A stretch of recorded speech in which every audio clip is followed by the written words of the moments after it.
My roommate thinks her online boyfriend is a control freak and wants to transfer him to me. He's always checking my location and even tells me what to wear. You never had a dad, so maybe you'd actually like that kind of controlling older guy. I was about to slap her across the face when a line of floating text appeared before my eyes. Stella is so clueless.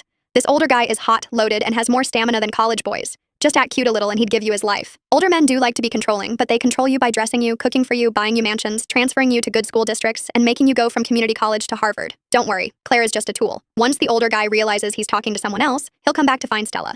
And then we'll get the forced romance storyline we love. My raised hand gently fell, stroking my roommate's face instead. Thank you. I'll take good care of this relationship. Money or not doesn't matter. What I really want is to get into Harvard. After getting Stella's alternate account, I immediately changed the password. As soon as I logged in, I was overwhelmed by the flood of messages. You there? Why aren't you replying? Skipping class now? Why has your location been stuck at the dorm? Answer the phone. The last message was from 2 hours ago. I've already bought a ticket back to the States. You'd better give me an explanation. Seeing this, I quickly scrolled through their chat history. Just as Stella had said, this was an older man who lived abroad year-round. They didn't chat much, but whenever they did, he'd ask what Stella did that day, whether she'd eaten and if she was studying. He also urged her to transfer schools, go to grad school, get a doctorate. Of course, it wasn't just lectures. He'd transfer money too, $5,000 at a time. For ordinary college students, that wasn't bad, but for Stella, it wouldn't even buy one handbag. Stella had tried asking the older man for more, but he refused. I've looked into it. Most students' living expenses don't exceed $2,000. $5,000 is more than enough. Don't flaunt your wealth. You shouldn't be too flashy at school or you'll attract jealousy. Those two sentences probably convinced Stella he was a cheap, preachy old man. Lucky for me. It had been 2 days since their last conversation.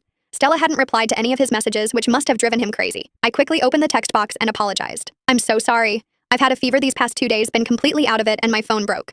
Less than 3 seconds after I sent it, he called. I took a deep breath, declined the call, and typed, "My throat's hoarse. I can't talk." This time he was silent for a few seconds, then sent a transfer. 100,000.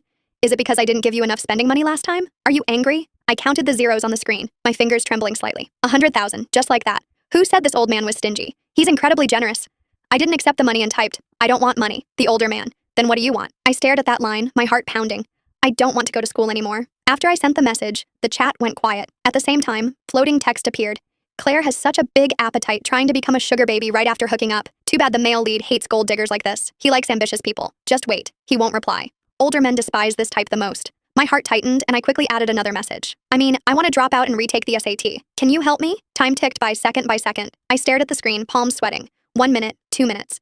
Just when I suspected he'd figured out I wasn't the original person and wouldn't reply anymore, a new message popped up in the chat box. Okay. The day after receiving that message, I got a phone call. The caller said he was Mr. Quinn's assistant and asked me to bring my ID documents to a cafe outside school. He wanted to discuss the SAT retake with me.